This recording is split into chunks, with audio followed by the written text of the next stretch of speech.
जय हिंद एवरीवन। आज हम बात करने वाले हैं Indian coast guard general duty यानी आईसीजी जीडी, जो कि एक बेहतरीन मौका होता है क्लास 12th वाले कैंडिडेट्स का। क्लास 12th में अगर आप साइंस स्ट्रीम से हैं तो आप भी आईसीजी जीडी का फॉर्म भर सकते हैं। और आईसीजी जीडी के जितने भी कैंडिडेट्स हैं उनके लिए सबसे बिगेस्ट मोटिवेशन ये होती है कि एक तो देश की सेवा यानी इंडियन कोस्ट गार्ड का पार्ट बनते हैं, ना केवल इतना, एक अच्छी खासी सैलरी भी पैकेज उनको मिलती है। तो इस वीडियो में हम डिस्कस करने वाले हैं आईसीजी जीडी वाले कैंडिडेट्स को आखिरकार सैलरी कितनी मिलती है। तो बात करते हैं सबसे पहली बात कि यहाँ पे जो रैंक्स और लेवल्स हैं, जैसे अगर आप देखेंगे तो सबसे पहले आप लेवल 3 पे जाते हैं।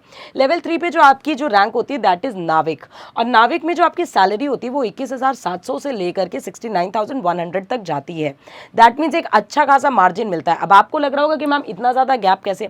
बेसिकली अदर फैसिलिटीज़ भी मिलती है, आपकी पोस्टिंग पे भी डिपेंड करती है कि आपकी सिटीज़ कैसी हैं, उसके हिसाब से इनको बहुत सारे अलग अलाउंसेस भी मिलते हैं। ट्रैवल अलाउंसेस मिलते हैं इनको, कैंटीन फैसिलिटीज़, मेडिकल फैसिलिटीज़, बच्चों की पढ़ाई के पैसे भी मिलते हैं। तो बेसिकली इनकी जो फैसिलिटीज़ होती है वो काफ़ी ज़्यादा इन्हेंस्ड होती है।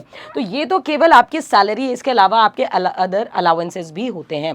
फिर आपको प्रमोशन के बाद जो लेवल 4 स्केल पे जब आप जाते हैं तो आपको उत्तम नाविक वाली जगह मिलती है। उत्तम नाविक के पोस्ट में आपकी जो सैलरी होती है वो 25,500 से लेकर के 81,900 तक जाती है। इसके बाद जो आपका प्रमोशन होता है दैट इज टू लेवल 5, जहाँ पे आप प्रधान नाविक बनते हैं और सैलरी आपकी 29,200 से लेकर के 92,300 तक जाती है। On the same ground level 6 पे जब आप जाते हैं तो अधिकारी पोस्ट पे जाते हैं। अधिकारी जो पोस्ट होती है उसमें 35,400 से लेकर के 1,12,400 रुपए तक आपकी सैलरी वेरिएट करती है। उसी के बाद लेवल 7 पे जब आप जाते हैं तो उत्तम अधिकारी, जिसकी सैलरी 44,900 से लेकर के 1,42,000 तक जाती है। साथ ही साथ लेवल 8 पे जब जाते हैं तो आप प्रधान अधिकारी के पोस्ट में 47,600 से लेकर के 1,51,000 तक आपकी सैलरी वेरिएट करती है। खास बात तो ये है कि ये जो सैलरीज आपकी लिखी हुई है लेवल 7 के हिसाब से लिखी है, यानी पे ग्रेड 7 के हिसाब से लिखी है। जब आपका पे ग्रेड 8 आएगा तो उसके हिसाब से जो आपकी सैलरी होगी ये काफ़ी ज़्यादा बढ़ जाएगी, यानी पहली जो सैलरी है वही आपकी अप्रॉक्सीमेटेड 1 लाख तक पहुँच जाएगी। यानी इंडियन कोस्ट गार्ड की जो ज्वाइनिंग होगी वो लगभग आपकी 80 to 90,000 मैक्स आपकी सैलरी इंक्रीज हो जाएगी। दैट मीन्स ये एक अच्छी अपॉर्चुनिटी क्लास 12th वाले कैंडिडेट्स के लिए कि इंडियन कोस्ट गार्ड ज्वाइन करके ना केवल अपना फ्यूचर सिक्योर करें बल्कि एक अच्छी लिविंग स्टैंडर्ड वाली लाइफ भी वो जी सकते हैं। इंडियन कोस्ट गार्ड जीडी का जो बेसिकली काम होता है वो इंडियन कोस्ट गार्ड में रह करके अपनी जनरल ड्यूटी को प्रोवाइड करना, यानी जैसे स्मगलिंग है या हमारी कोरल रीफ्स वगैरह, जितनी भी हमारी जो इकोसिस्टम होता है उस सब चीज़ों को प्रोटेक्ट करने का काम इंडियन कोस्ट गार्ड का होता है। तो इनका भी कार्ड शिपयार्ड से ज़रूर रिलेटेड होता है।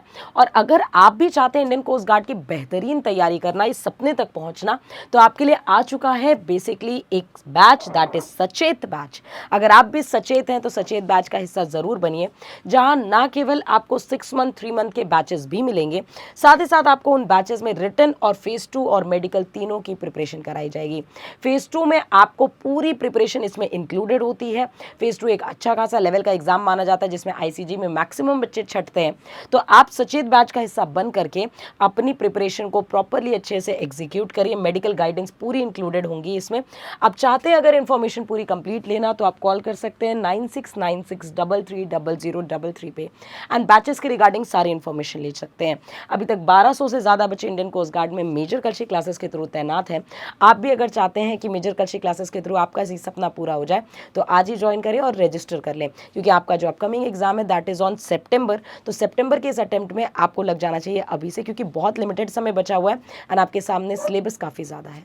जल्द ध्यान रखिए अपना। जय हिंद, जय भारत।